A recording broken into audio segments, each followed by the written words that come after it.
만으로 10세 이상에서 만 14세 미만의 아이들은 죄를 지었어도 형사처벌은 피해갑니다. 바로 촉법소년이기 때문인데요. 재범률도 높고 최근 계속되는 촉법소년 비행 소식의 일각에서는 촉법소년의 연령을 낮추거나 죄질에 따라 형사처벌이 필요하다는 목소리가 나옵니다. 촉법소년 기준 논란, 정말 해법은 없는 걸까요? 박종혁 기자가 짚어봤습니다. 최근 수차례 차량을 훔친 뒤 청주 도심을 무면허로 운전하다 적발된 사례부터 비행장만 타고 있어. 혼자 운전하네. 거리에서 생활을 하는 할머니에게 담배를 사올 것을 강요하고 폭행과 조롱까지 한 일까지. 아니 담배 사줄 거 아니지? 그것만 딱 말이야.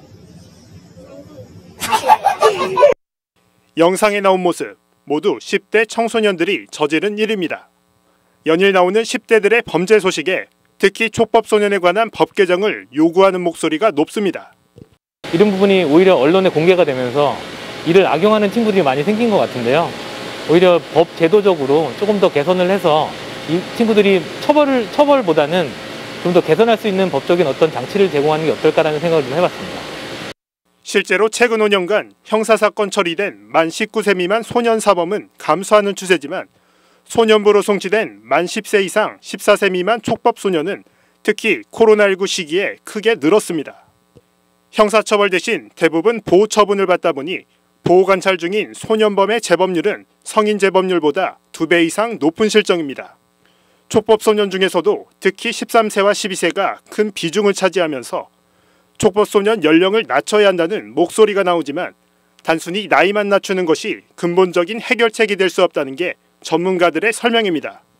오히려 촉법소년 연령을 낮추면 이 형사처벌의 대상 연령을 더 폭넓게 하는 거거든요. 반대로 처벌한다고 해서 이게 재범률이 낮아지느냐, 이제 그걸 한번 생각해 봐야 되는데요.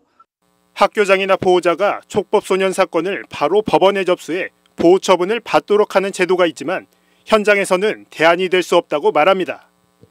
이 제도 자체가 그 친구들의 마음에 들으려고 하지 않으면 이렇게 실효성이 딱히 없는 거여서 제도 자체는 있는데요. 그러니까 제도 자체는 있지만 그 제도가 그렇게 유지가 실효성이 있는지는 좀. 이런 가운데 범죄의 경중에 따라 처벌과 교화의 대상을 명확히 구분하자는 소년법 일부 개정안이 지난달 국회에 발의됐습니다. 촉법소년이지만 살인이나 폭력 등 특정 강력범죄를 저지를 경우 소년법 적용을 제외하고 형사처벌을 받을 수 있게 하자는 겁니다.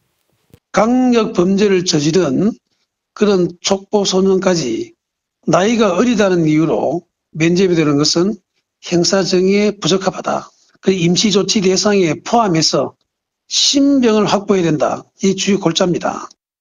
하지만 촉법소년 범죄에 대해선 처벌보다 보호와 계도에 초점을 맞춰야 한다는 반론도 여전히 만만치 않습니다. 해마다 급증하며 반복적으로 일어나고 있는 촉법소년 범죄. 사회 공론화 과정을 통한 보다 면밀한 대책 마련이 시급해 보입니다. HCN 뉴스 박종혁입니다.